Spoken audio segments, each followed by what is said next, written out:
Halo, selamat datang di dalam kelas saya. Saya Dr. Daniel Benjamin Kusuma Saragi, dan untuk PDKT ini saya akan membawakan yaitu etika Kristen, etika pendeta berbisnis dalam perspektif etika Kristen. Nah, dalam pemaparan ini saya akan memulai dengan sebuah persepsi dan pandangan Anda untuk dimasukkan di dalam polling tersebut. Gunakan link yang ada, apa pandangan Anda. Nah, kita akan masuk ke dalam yang pertama adalah introduction, etika pendeta berbisnis dalam perspektif etika Kristen. Ada tabel di sini yang menunjukkan dalam kurun waktu 20 tahun belakang, begitu banyak pendeta-pendeta mulai berbisnis. Nah, itu fenomenanya. Permasalahannya, apakah pendeta boleh berbisnis? Bagaimana bisnis yang sesuai dengan etika Kristen? Dan tujuan pembelajaran kita adalah untuk mengkaji prinsip etika Kristen di dalam praktek bisnis para hamba Tuhan. Dan kita akan lihat metodologinya, yaitu teologi sistematika dan etika Kristen yang ada. Tentunya yang pertama kita akan melihat yaitu dasar Alkitabnya. Firman Tuhan berkata di dalam Kolose 3, 23-24, apapun juga yang kamu perbuat, perbuatlah dengan segenap hatimu. Dan 1 Timotius 6 ayat 10, cinta uang adalah akar segala kejahatan.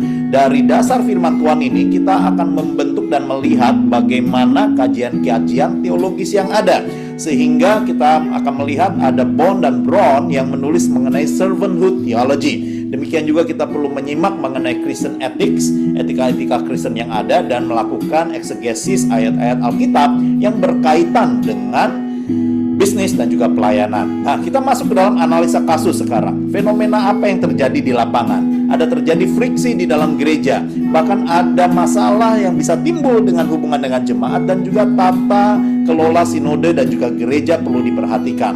Sintesisnya adalah, yang pertama prinsip Alkitab, kita sudah melihat pandangan teologis, dan mari kita lihat keseimbangan di dalam praktek usaha atau berbisnis. Dalam hal ini adalah bisnis yang menopang pelayanan.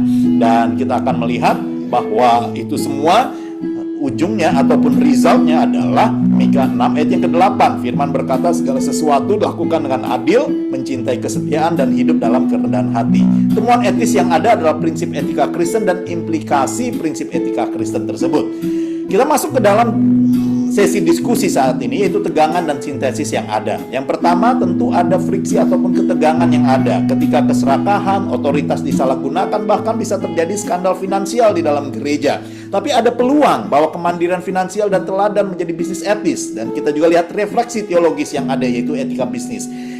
Konklusi dan reflection, kita akan lihat bahwa ada dibutuhkan kejujuran dan integritas yang harus dilakukan oleh pendeta yang berbisnis, dan prioritas tetap pada panggilan pelayanan. Untuk melihat bagaimana kejujuran dan integritas ini, saya sudah masukkan video link yang ada sehingga kita semua bisa melihat dan merefleksikan yang ada. Saya tidak akan play saat ini, tetapi nanti di dalam kelas real kita akan melihat bagaimana tuntunan hati nurani dan etika menentukan hasil akhir tindakan-tindakan yang ada.